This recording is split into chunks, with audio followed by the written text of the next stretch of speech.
Brilliance Audio presents Astro-Nuts by Logan J. Hunder, performed by Christopher Lane. Hugh stumbled around the room, wincing in pain after stubbing a toe on his desk. His pacing had grown erratic and restless in anticipation of his guest. A shaking hand rested on his polished mahogany desk as he tried to get himself together. After a deep breath, he stood upright again and stole a glance at himself in the mirror to check the part in his gray hair and straighten out his tie. There was never a good reason to let one's personal appearance suffer, after all. Normally, space journey attire was more casual, but he was one of the few who insisted on always being seen in a suit. Call him old-fashioned, but he felt it was a helpful trait to have in his line of work. Everybody else may have felt perfectly at home in those lifeless gray full-body tracksuits, but to him it felt like parading around in public wearing a onesie. One couldn't expect to be taken seriously if they could not even take themselves seriously. If he was to be treated as an ambassador, then he ought to act as one, not a college girl nursing a hangover through a morning class. A rumble came from somewhere beyond the blast doors to his office. It was closer this time. It snapped him out of his thoughts and sent him pacing around the room once more, making final preparations. Hasty hands straightened stacks of paper and aligned his space pens. All that movement got his ruddy tie crooked again. He softly snuffed his nose and fixed it, though likely only temporarily. All this waiting was certainly the worst part of all this. Listening to each new rumble, glancing up with each new flicker of the lights, constantly revisiting the question of whether or not he had enough time to use the bathroom first. He almost wished the guy would just show up already. The most recent crash served as a harsh reminder that he hadn't even taken the courtesy to set out a drink for the person on whom he waited.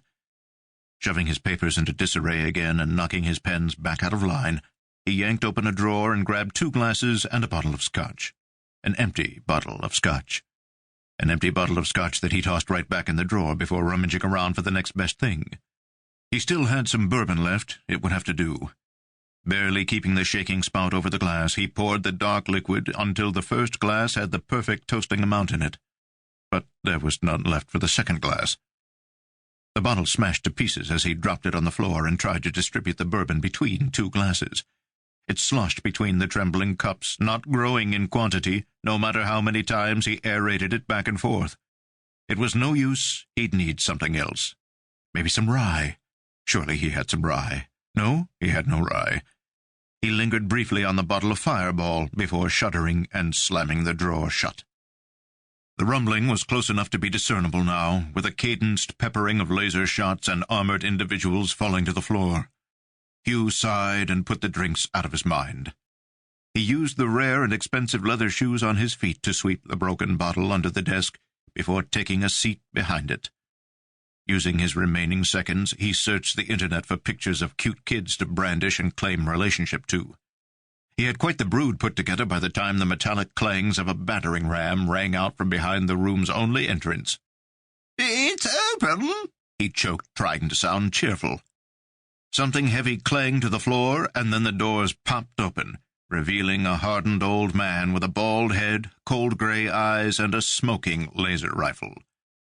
Big but bent, he moved slowly yet powerfully, like a lion without a care in the world, or universe, since they were in space and all.